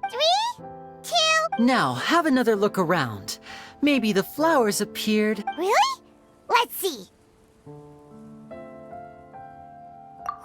there it is! Oh, this is a different flower from the last time, right? This one's called, oh yeah, a rainbow rose. But more importantly, Paimon has to know how the trick is done. Please, Linny, pretty please! Well, if you want to learn magic, you'll have to start by addressing me as teacher. Ugh. Fine. Please, teacher, please! Since you asked so nicely, I'll share one little tip with you. Namely, the student of magic cannot solely rely on others being prepared to reveal their secrets. You have to observe, think, and find the answers for yourself. Is that it? Ah, look at the time. We shouldn't linger here too long. Thanks again for coming to see my show. I bid you both good night. I look forward to seeing you again. All right, fine. See ya. Shall we head back now, too? Oh, Paimon can't wait to read The Steambird tomorrow. Paimon bets Linny and Caesar will be plastered all over it. Let's head to the Steambird's offices tomorrow morning and see what we can find out.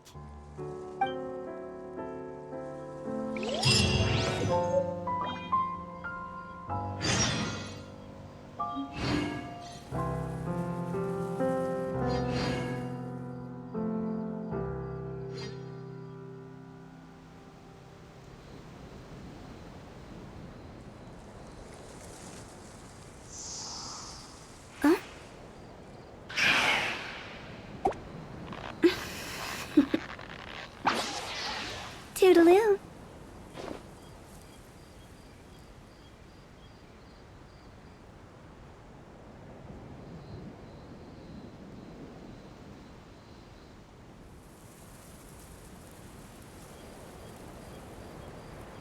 Silly churl, Billy churl, silly Billy, hilly churl.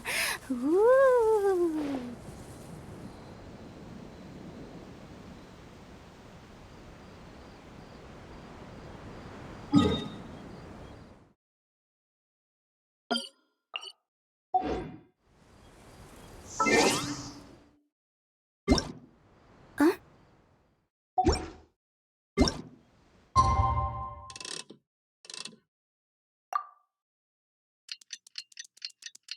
I'm afraid we'll have to decline this interview. Oh, please, Linny, I'll only take a moment of your time, if you would be so kind. Huh? What's happening here?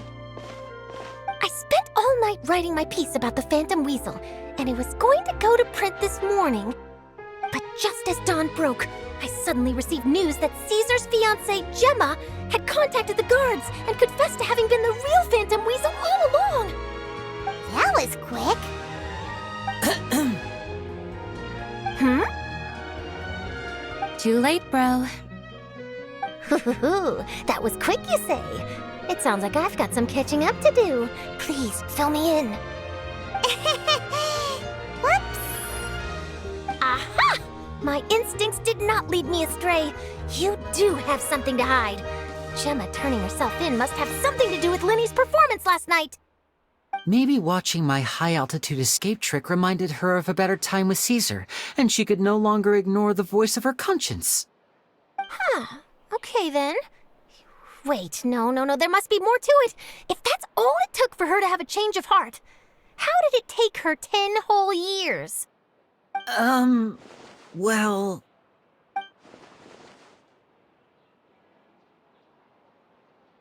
Oh, I remember now!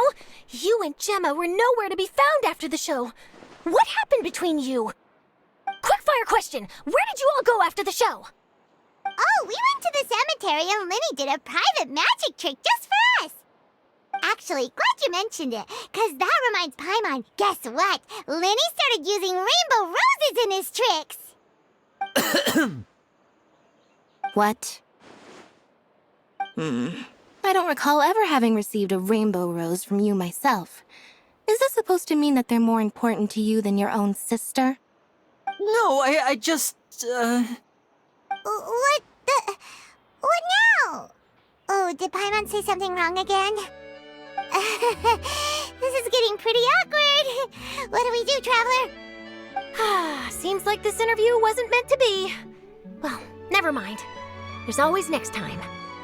Forgive my persistence, but when there's explosive news waiting to be found, I can't turn away. The news about Gemma has already made waves, and I'll stop at nothing to get to the bottom of it all. Apparently, one of the things she said to the guards was that her final wish is to see Lorenzo one last time. There's clearly a web of complicated relationships there. Can't blame me for being curious. All right, I guess I'll leave you to continue the rest of your conversation in peace. Bye for now.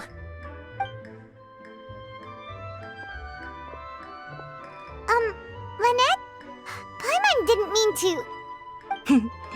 Don't worry, I wasn't angry. I was just trying to distract her. Oh, really?